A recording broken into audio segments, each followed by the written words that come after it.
Well, it's Friday, August 20th. Rampage has just ended. So, you know what that means. You know, it's me. It's DDJ over there. What happened tonight? Did something happen? People tell me something happened, like something's going on back there in a minute or so. I don't know, man, but she is just. I mean, there was a really good tag team match. Oh yeah, I think this happened. I'm just cutting you off. Let's just get to the chase. yeah. The best in the world is back doing what he does best, cutting kick-ass promos. And we'll see if he's still wrestling kick-ass matches. I fully expect him to, but damn, man, that arena, that was a stone cold pop. You know, I'm gonna even go take that one step further. That wasn't a Stone Cold pop. That was a CM Punk pop. I don't think maybe the only pop Austin ever got that came close to what we saw, what we heard, what we saw, what the people in the arena saw, may have been the night when he came out to help Mick Foley win the WWF title for the first time. I don't think any. I'm going to cut you off here. The only pop in comparison to what is happening right now, I want to say, and my years might be off, so I'm going to need the encyclopedia to correct me here.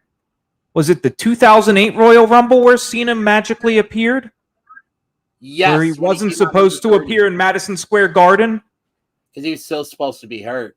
Yeah, for like another 3 months, and out of nowhere, he appears and does it. That's the only pop in comparison to this. Yeah, and even then, I would still take this one. I would still take this one over that. Oh, absolutely. The crowd chanting CM Punk before, Cult of Personality hits. It was perfect. They didn't do any bullshit. There was no, and I was kind of hoping they would do serious. They'd do the Chicago Bulls theme, then cut right into the. But no, there was no fucking around, man. They just got right to the chase, and well, you see, and I honestly think Tony Khan has demonstrated during the almost 2 years that AEW's been around is that he really is about what the people want, what the fans want and stuff. Because had he waited to do that, say at the middle of the show or even the end of the show, there would have been no show. There would have been no show because every match would have been drowned out by CM Punk chants. So putting him on right off the bat, best possible move he could have made. And it was one of those things where even though it was probably the worst kept secret in the world of professional, the worst kept surprise, however you want to say it, in the world of pro wrestling, because this had been, teased to hell. Everybody was reporting on it and stuff. Nobody from AEW was denying the rumors. Literally, they made it about as obvious as they possibly could without explicitly coming out and say CM Punk is all elite. I'm pretty sure in an interview today, Tony Khan said, well, y'all know what's happening. Right. But see, the thing is a lot of times when you expect something to come, it may take away from, what, the reaction that comes when the person comes out of something. But to me, this was one of those times where even though everybody that was watching, everybody was at the show knew he was coming, that didn't take away. Like, that was just surreal. Like, I don't know if I said it in at least one or two chats and what else is going on. Very few times have I ever watched something on TV where I could feel like the energy coming from the arena, and like it legit, like I still have chills from this, and we're, an hour past him showing up. Like, this is an hour old and I still have chills. Yeah. Like right here, it's still going on. They play through the whole song. They don't continue the song after it ends. There's no looping. They just let the crowd go. And it is phenomenal. He jumps in the crowd several times. He hugs several members of the crowd. Mm-hmm. He looks truly joyed to be there. And it's a different level of joy. So, within the last year, we've had 3 major returns to wrestling. 2 years. Because we had Edge's return 2 years ago. Mm-hmm. We had Christian's return. Mm-hmm. And now we have CM Punk's. Christian's return was kind of glossed over in the Royal Rumble. But 2 years ago when Edge returned, he had very much the same facial expressions, but not this much. No, I agreed. And I mean, if we're talking about pops that rival what CM Punk got when he came out, I'll put Edge up there as being about as close as you could get in terms of how that rival. Because I mean, but see, the thing is nobody expected that one. Like, yes, that was and like a complete shock. I'm going factoring in the stadium effect. Mm-hmm. They were about the same. So because his happened at, what was it, Tropicana Field, the Astros Stadium. Yes, I believe. Tropicana, isn't that where it wasn't Tropicana? No, it was some baseball stadium 2 years ago where he came out for the Rumble. Yeah, I think you're right. It was where the Houston Astros play. I mean, those fucking cheaters. Yeah, those can bang in. Yeah, but he came out, and when you're in a larger venue like that, the pops don't resonate as much. That's why Cena's pop was so big at that Royal Rumble as well, because it was Madison Square Garden. Gilbert can get a good pop in Madison Square Garden because it's a small venue. But damn, man, like this pop, this crowd, it was hot. It was. And then he cuts a promo where, anybody who says there's not a war between AEW and WWE, you can't deny it after that promo. No, and the thing is everybody, companies, fans, the wrestlers themselves, I wouldn't necessarily call it a war, but there is a competition.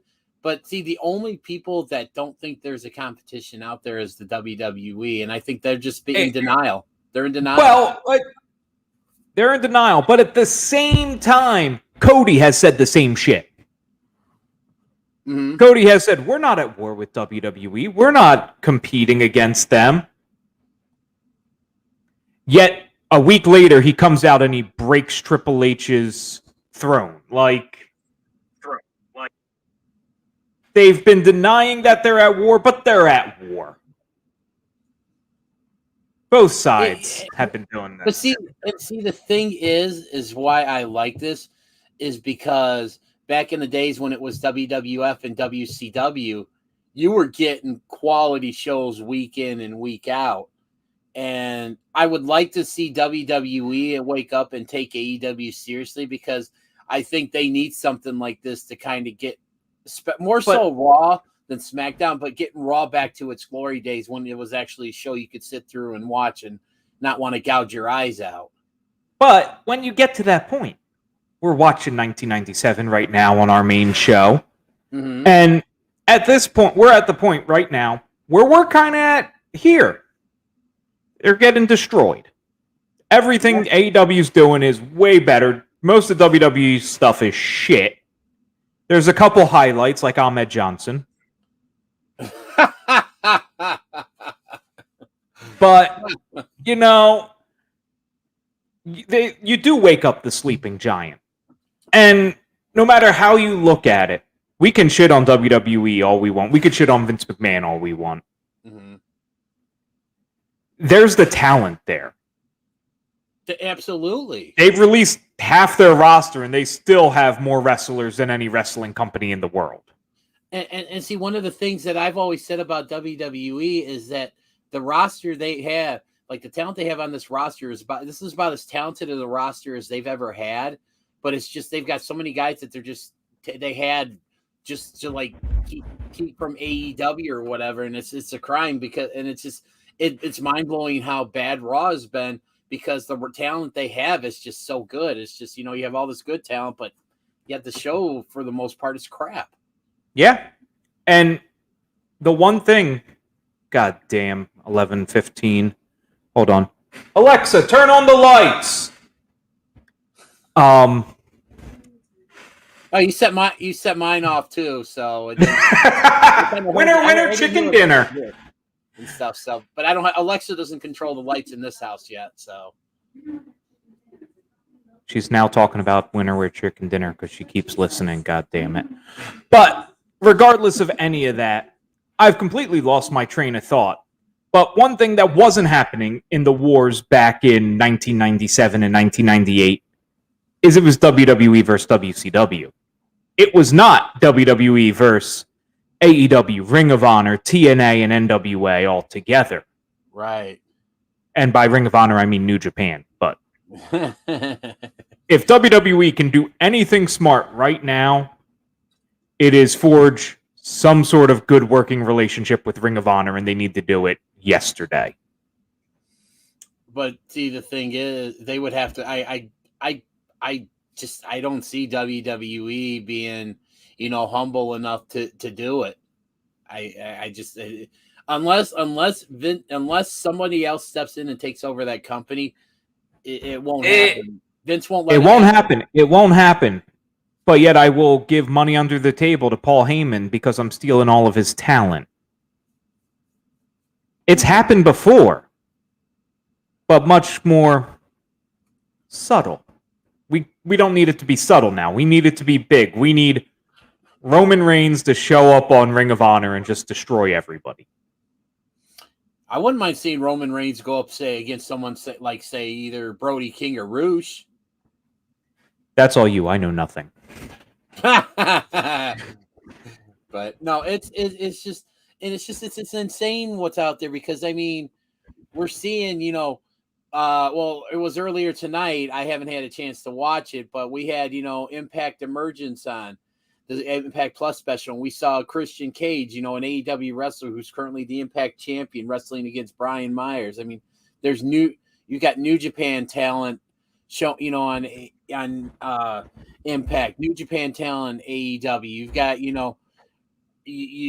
Impact talent showing up on, New Japan Resurgence. It's just great. And what the thing is all this stuff about Punk and everything, nobody's talking about the big news that broke yesterday. And that's Ric Flair is going to be at the NWA 73 pay-per-view next weekend. I may have mentioned it last night. I don't remember. I definitely thought about it because I saw the promo. I'm like, ooh, Ric Flair's returning to the NWA. Yeah, and that for people that are, like the old school wrestling fans, like you, like me, and like all the older fans out there, this is huge. That's huge. Yeah, and especially if he can give some sort of blessing to Aldis or something. Oh my God! Yeah, which I think the main event's supposed to be Nick Aldis defending against Trevor Murdoch. But like if Aldis wins and like say Flair presents him the title and like gives his seal of approval, that's just going to send Nick Aldis, just his career is going to just go straight up like a rocket ship. Yeah, because he's Nick fucking Aldis. He's amazing, but he's an old school wrestler in a modern day. Treasure. And honestly, I believe out of all the champions that we have right now, he's the long. He's had that title for ever, almost 3 years since he won it back from Cody. And if you if Cody doesn't win at All In, Aldis has probably been champion for I want to say almost 4 years. If he never loses to Cody at All In, yeah. But that's getting beside the point because currently, I think we only have two champions that look like champions. Those being Nick Aldis and Roman.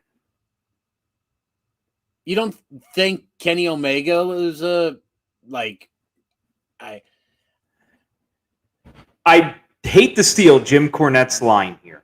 Oh boy. But he's fucking doing it to himself at this point. He looks like he's cosplaying wrestler. Okay.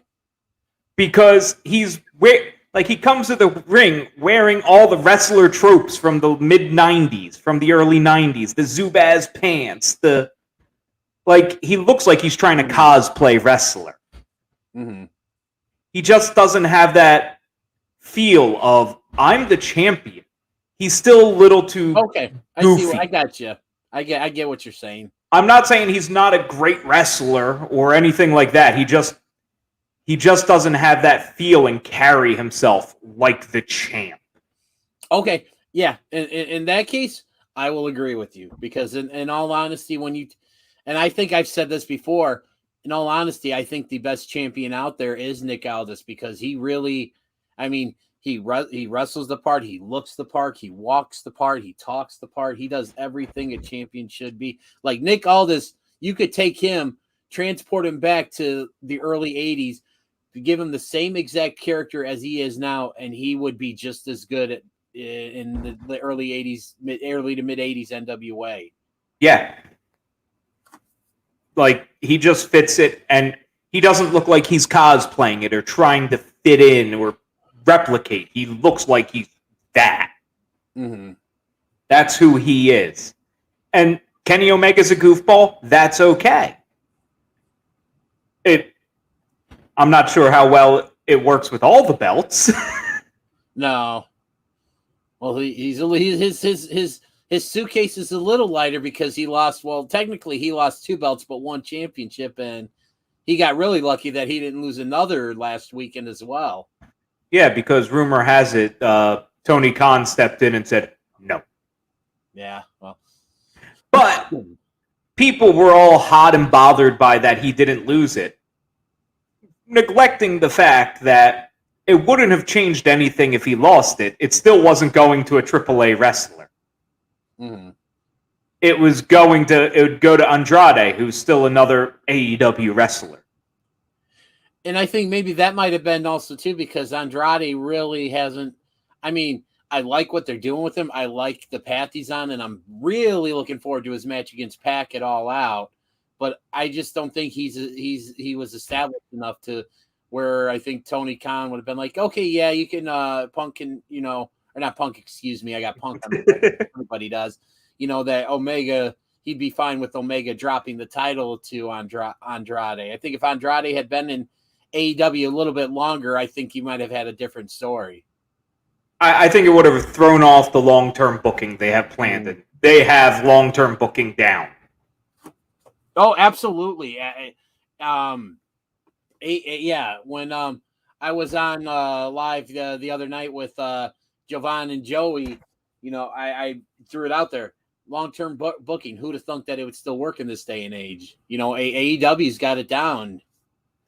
The thing I'm going to say that has me really impressed, and it didn't really strike me until last night. What does AEW have that WWE can't manage to fucking do? Long-term storytelling. Not even that. Have several wrestlers who are undefeated. You have Christian, who's never lost. Yep. You have MJF, who's undefeated in singles competition. Actually, he's lost once. He lost to Moxley at All Out last year. They clarify it as he is undefeated in singles competition. That they say it on their program all the time. I know he lost. I don't know what technicality they're running off of. Maybe they're using this season because. Yeah. Oh, well, yeah. If you're talking about this year, yes. I don't believe maybe because I know they usually reset their records at the beginning of the year. So yeah. So I don't think MJF has been pinned. Yeah. I believe in singles competition this year he is undefeated. I do believe that is correct. And Miro also being touted as undefeated. Mm-hmm. The seasons are working great. It lets people have undefeated streaks without having to have somebody be undefeated for 12 years. I'm liking it. And it's just, and another thing that AEW has is they're giving the, like, I mean, I'll use what we just saw in the main event on Rampage. You have a relative unknown in Daniel Garcia, who is main eventing the second biggest show, in terms of what they put out week to week, on probably the most hotly anticipated wrestling show in the last 15, 20 years. And he's only been with the company for a cup of coffee, and he's being seconded by 2.0, who used to be Everrise in NXT. And these guys are getting over like Rover. And not to cut you off, but for some reason right now, they look like knockoff Fandangos. I love them, but they look like knockoff Fandango. Wish.com. They are hilarious. I mean, I really started getting into these guys when they were in NXT and they were doing the whole Everrise rules and just, I mean, they're hilarious. And just getting them to actually see, you know, not only continue that here in AEW, but actually getting in the ring and showcasing what they can do. It's great. So it's like AEW is doing such a great job with these guys that really never had a chance to show what they can do in, you know, either WWE or, you know, NXT. And like, you know, this is what these, you know, they're missing out on. Yeah. So much talent that can just do so many great things. And you have not every match ending with the finisher. Moxley won with some bizarre submission tonight. It was good. Some choke or something like that. Bulldog choke or something they called it. Choke, I think it was. Either way, it worked. Yeah. And you know what? When not every match ends with the finisher, it keeps you on your toes. Yeah, because it just goes back to the old adage, especially what they used to say in the WWF, anything can happen. Mm-hmm. Anything can happen at any time. MJF can hit the Judas effect and beat Chris Jericho. Beat him clean. Mm-hmm. Make him tap. It's nuts. It's great. The refs could use some work. I'm going to agree with Kyoto on that. I didn't get to watch all of the tag match tonight of Private Party versus Jurassic Express. I did not get to watch it, but the first half I watched, I did begin to find Aubrey a bit distracting because she doesn't blend into the background. She's very animated, sometimes way more animated than the wrestlers. She's bouncing around. It's just a little too much. And Mike Chioda made some good points that they need someone there to train these refs better.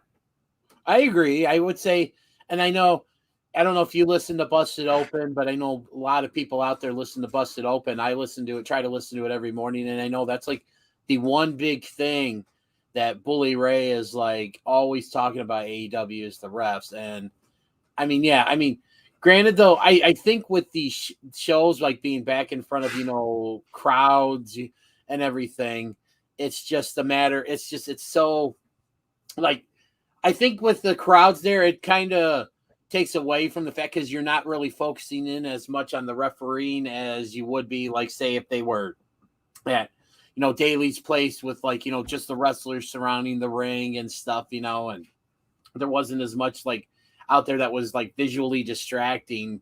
But yeah, I definitely agree. If there's one thing that like I would say that AEW needs to work on, it's their refereeing.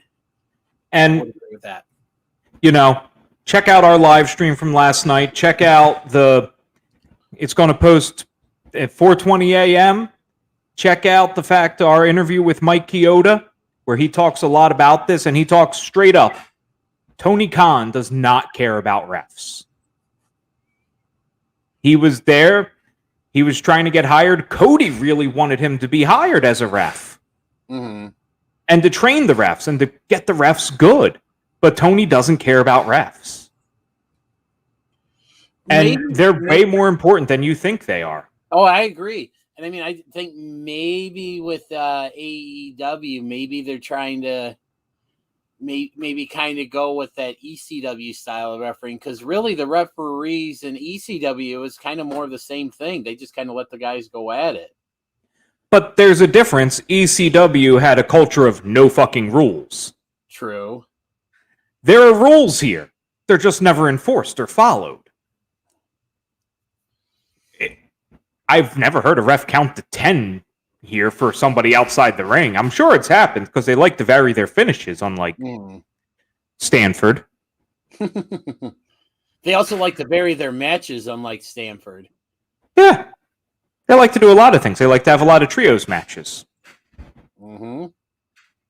But, you know, there was more to this show, and who won Jurassic Express versus Private Party? I didn't get to see it.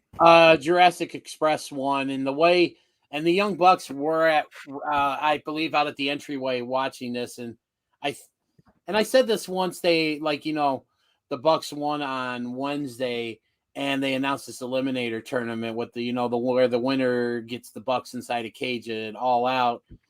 I think this is setting up for Jurassic Express to take down the Bucks at All Out, and I love it. I think obviously they're clearly committed to Jungle Boy being one of their which you see on the screen there and stuff, but I clearly think they're committed to making Jungle Boy a star, and I think the All Out is that first big step when the Bucks go down and Jungle Boy finally gets his hands on some gold.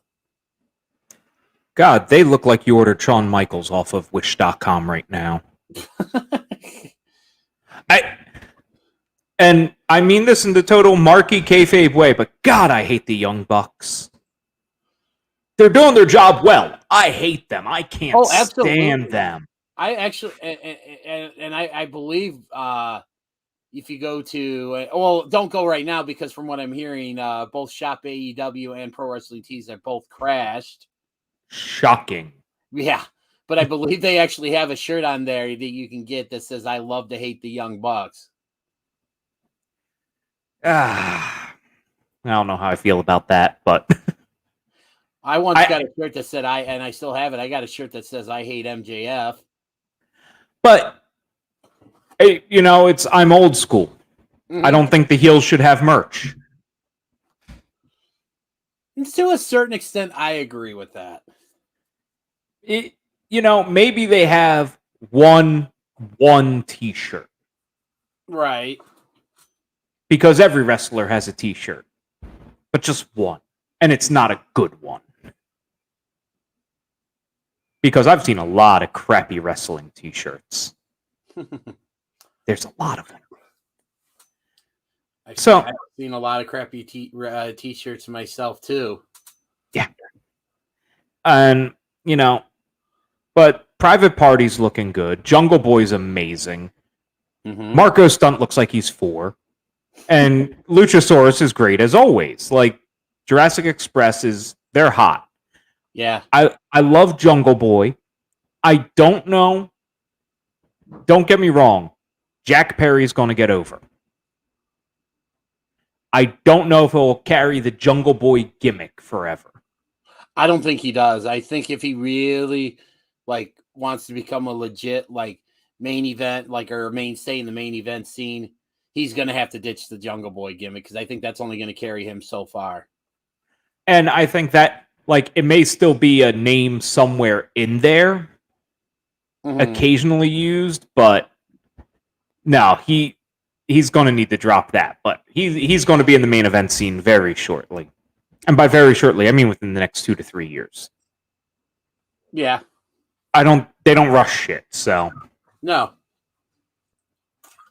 I wholeheartedly agree. I think, like I said, though, but if Jungle Boy wants to become a legit main event star, which I think he will be, he's going to have to ditch the gimmick because I just can't see that working as a world champion. To be a world champion in a company like AEW as he is right now, I can't see it. No, it would be a stretch at best. Mm-hmm.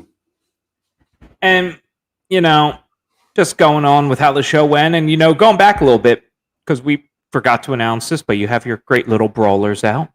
Yes, CM Punk versus Darby Allin, All Out, September 5th, live on pay-per-view.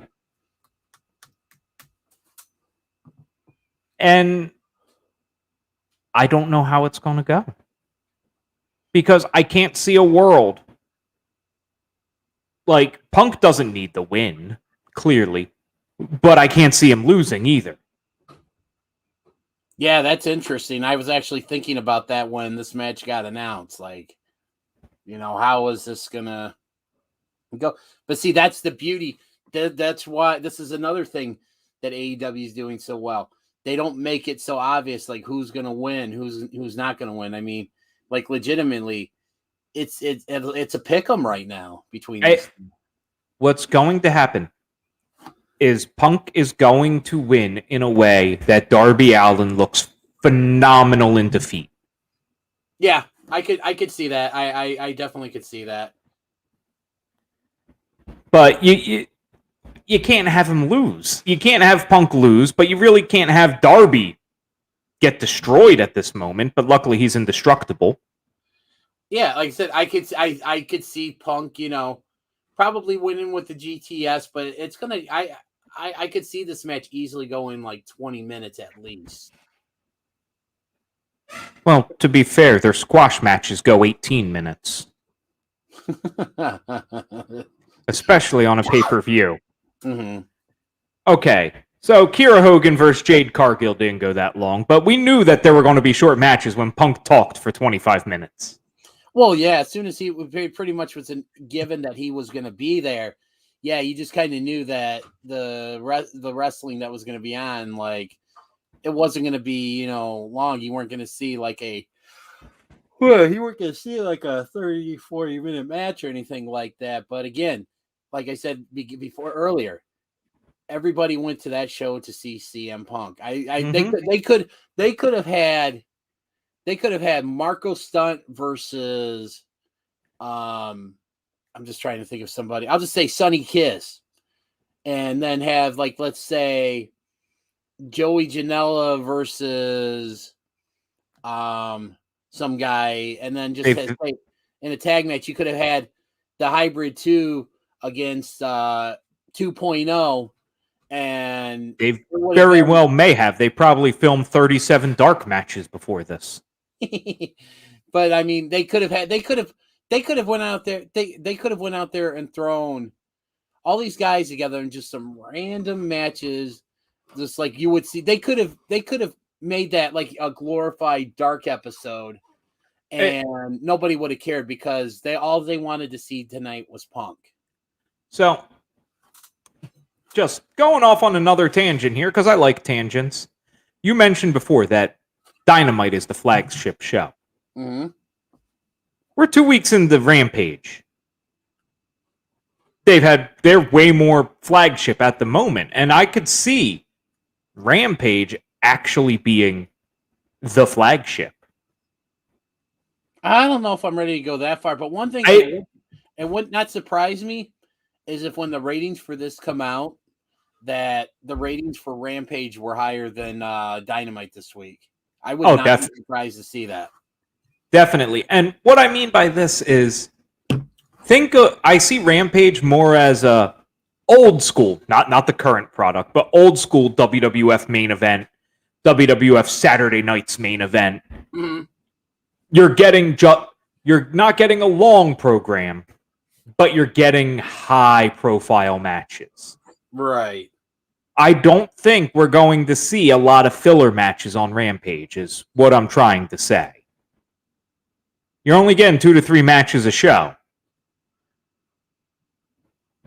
So you're going to get a lot of big matches. You're going to get big money matches. It's at a super prime time. So maybe they'll be able to keep TNT a little happier, and maybe if they try to do another deathmatch type thing, they'll throw it on Rampage at a much later hour. And just make sure that Domino's isn't anywhere near the advertising. Absolutely. Especially when a pizza cutter's being used.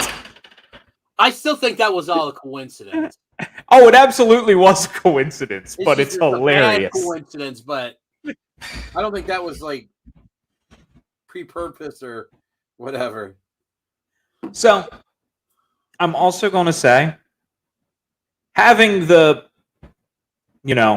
my VPN and my British version of AEW going, mm-hmm. There's one thing AEW also does a lot better than WWE. Picture-in-picture? Yeah. But even when WWE does a picture-in-a-picture, they're still mostly just sitting in rest holds and healing. Because that's like they're wrestling like they're in a commercial break. Yeah. They never wrestle like they're in a commercial break here. So this has to be a lot better to attend as a fan. Right. Oh, yeah. Well, one of the things, too, in terms of like going to these shows, AEW, it's like every week it looks like it's one giant party. Like people are there having a good time, like just really getting into it. Whereas WWE, it's just like, okay, this is in town, let's go, you know. Yeah. And they don't do house shows, which is a benefit, I think, because as a fan, I never want to go to a house show in a giant venue. No, I agree. House shows are more for, you know, the smaller venues, like the towns that normally wouldn't get to see, you know, Yeah. a live event, or, you know, be in close proximity. I was sitting there and I got the alerts. WWE's coming back to Washington, D.C. And I'm like, cool. It's at the Verizon Center. Okay. It's a house show. No. I'm not going into D.C. for a house show. I'm not going to the Verizon Center for a house show. I don't care how good it is. Mm-hmm. It's just not what I'm doing. If I'm spending the money to go to D.C., because I'm looking at $100 before I buy tickets by the time I factor in getting there, parking, and all that BS. Yep. I want the full production. I want the pyro. I want the big Titantron. I want everything. I don't want... You want what you see on Monday and Friday nights. Yeah, I don't want a house show. They're great for Bethlehem, Pennsylvania at the Stabler Arena that holds 15 on a good day. Apparently, we are Shane's favorite show at the moment. I don't know how we're his favorite show. He also could be on if he really wanted to. Yeah, we'd listen in from a bar. Yeah, Shane. I don't know how we're your favorite show, but no, I wouldn't go to a fucking house show at DC or anything. And Philly would have house shows, but Philly would at least sell out a house show because Philly, like Chicago, is a great wrestling town. Oh yeah, absolutely. And speaking, you know, and I mean, obviously Philly was busy tonight because they had a Glory by Honor from Ring of Honor's Glory by Honor Night 1, which, you know, our friend, the premier Joey K sat ringside for, and he'll be there tomorrow night as well. Which, Joey, you'll have to answer me. Did he get a Tony Luke's? Did he get a whiz whip from Tony? We'll have to ask him that in the in our chat, our group chat. No, we're going to make him rewatch this and then answer. All right, then. So, if you're watching this, if you're watching this, whether it's live or replay, let us know. Inquiring minds want to know.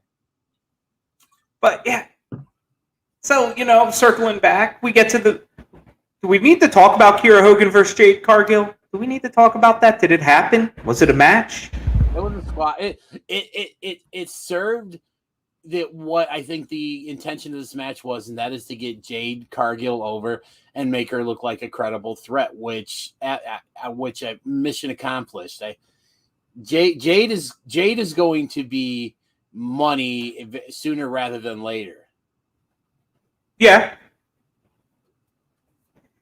I missed most of it because I was setting this BS up. Mm-hmm. It was on.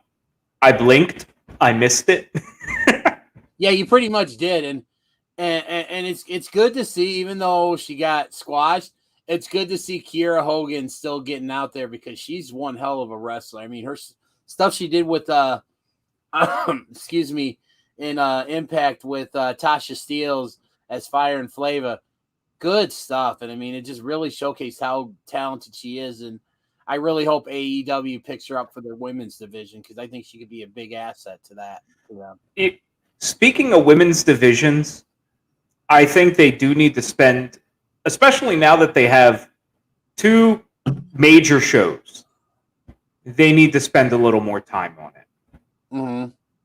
I'm not saying they need to get equal time like WWE has tried to do in some years to the men's matches, but I've watched for like 2 to 3 weeks right now, just trying to be unbiased, and you get maybe one women's match and one women's segment on a Dynamite. Mm-hmm.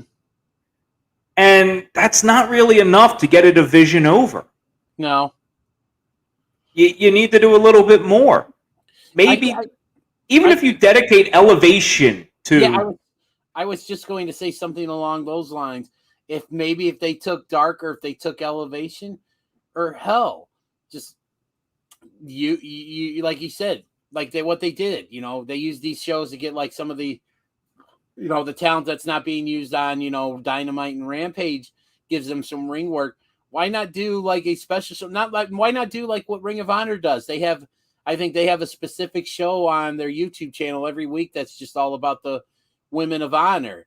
I mean, why not just make like, take some of these matches that they film and just like give the women like their own like weekly show on YouTube, Yeah, highlight it just a little bit more. Doesn't need to be big. No, but I mean, like I said, because because we're we'll get like, let's say Thunder Rosa against, we saw what did we see on Wednesday? It was Thunder Rosa and I believe Penelope Ford, correct? I haven't watched Wednesday yet. Oh, okay. But like I know we had that recently, like get like Sheeta versus Red Velvet or something. Like I could, they have enough talent, and I'm sure the people would watch on YouTube. Like give the women their own show, AEW like Women's Wednesday or something like that. And I will say I was impressed. Was it 2 weeks ago we had the Bunny verse? I don't even remember, but I was surprised at how good the Bunny was in the ring. Yeah, I mean, she's someone that like if you followed her from her time in Impact, I mean, she's very talented than the character than she's portrayed on TV. I mean, she's really good. She's portrayed as a valet, but she's a legit wrestler, and that's not something we're used to seeing. So give us a little bit more of her in the ring. Give us a little bit more of seeing her doing what she does. Yeah. Plus, she's hot. That helps a lot. Yeah, definitely. The Blade is one lucky man there. Yes, he is. And I'm digging the factions. I'm digging how everybody is aligned with somebody. Even John Moxley's aligned with Eddie Kingston. Yeah. Like, everybody has a friend, which does help because at least you're getting somebody coming out when there's a random ass beat down going on. I miss that. I miss the top face in the company is getting beat down by 37 heels, and not one face in the locker room's coming out to help him. Right? Yeah. Like he has no friends. No one wants to come help. That was one of the things that like I used to love back in the days of like the when I first started watching wrestling, like the WWF, like when when you would see someone get beat down, like when Hulk Hogan would get beat down or was getting beat down by Sergeant Slaughter, Hacksaw Jim Duggan would come out or Tugboat would come out, just like I agree. I love that kind of stuff because it's like, oh yeah, this guy's coming to help out, and or at least try to help out. He may get beat down as well too, but it's like, okay, at least he's trying to help. Yeah. It was something. Which, brings us to Moxley versus Daniel Garcia. We talked about it. You got a relative no-name in AEW getting main event time. Mm-hmm. Apparently the guy's a workhorse and has worked 47 indie dates getting to here. And you have Moxley, who is one of the biggest guys in the company with one of the best, worst themes going. Sorry, I liked Unscripted Violence better than Wild Thing. Deal with it. I'm not going to totally disagree with you there, but I'm not going to totally agree with you there as well. Maybe it's just because I love Major League so much, Maybe it's just why I just can't say I don't like it, Yeah, but if, his swagger is still timed to the old song. You watch him come out, and it's like it doesn't sync up correctly. I guess I never really paid attention to that. But that's where I'm at there, and it was a great match. And after we got the beat down by Sting and Darby coming to help beat down 2.0 and Daniel Garcia, and my feed cut right off at the Stinger Splash, like in the middle. So I don't know if anything happened after that. They just kind of celebrated in the ring. They just, went to the corners, got up on the turnbuckles. It really wasn't you didn't miss anything significant. Like, you didn't miss Punk coming out to, eye down Darby or anything like that. Yeah, and I'm purely just confused why my feed cut off, because it's not like there was something else to happen. I'm watching on an app. Mm-hmm. Like, why are we being so hard with the time, man? It doesn't matter. You're an app. Right. Like, I get it if it was TNT or something, but an app? Really? Yeah. Well, that's beside the point. But, overall, yeah, the first dance was awesome. We all knew what was coming, and it was still fucking awesome. It took nothing away from what we got. Even though everybody knew it was coming, it didn't take anything away from it. That's how good that was. Yeah. It was way better than I anticipated. The crowd chanting CM Punk coming out, and it was just perfection. Mm-hmm. Yeah. You have any final thoughts? It's just, the ironic thing is we still have, we're probably going to get in about 3-4 weeks. We're going to probably get Bryan Danielson. But then I believe it was also just recently announced or making the rounds on social media that they got somebody else that they consider to be big. So it's just like, I mean, it's just, I said this before and I'll say it again. It's like, this is honestly the best time to be a professional wrestling fan because of things of like what we just saw, what we're probably going to see at All Out, what we're going to see at Arthur Ashe, if Danielson shows up. I mean, just what I've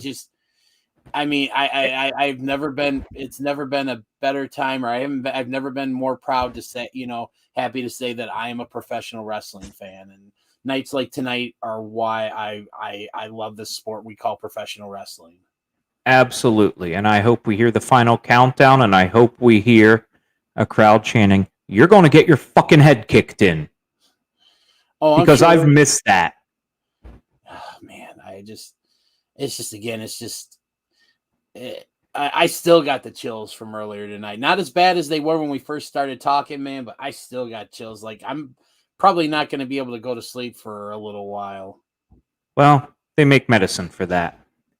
But yeah, until next, they do make medicine for that, and that's well, I would say that I call it Monday Night Raw. Monday Night Raw is the cure for insomnia. Yep. And the best part is, one Monday Night Raw could get you through 2-3 weeks of needing to fall asleep because you're never making it through that 3 hours. Nope.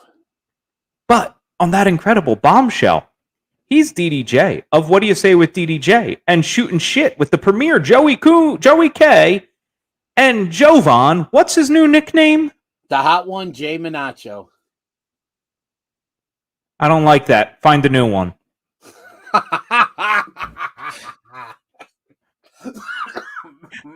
And I'm Dozer of Such Good Shoot that is idiots and some other bullshit maybe. Who knows? But until next time, this has been a random episode of Such Good Shoot. Peace. Thank you for listening to this edition of Such Good Shoot. If you are on YouTube, please remember to like, subscribe, and ring that bell icon. Or subscribe to us on your favorite audio catcher. Or finally, if you're on Facebook, leave a comment, like the video, and make sure to share it out to all your friends. Until next time, we have been Such Good Shoot.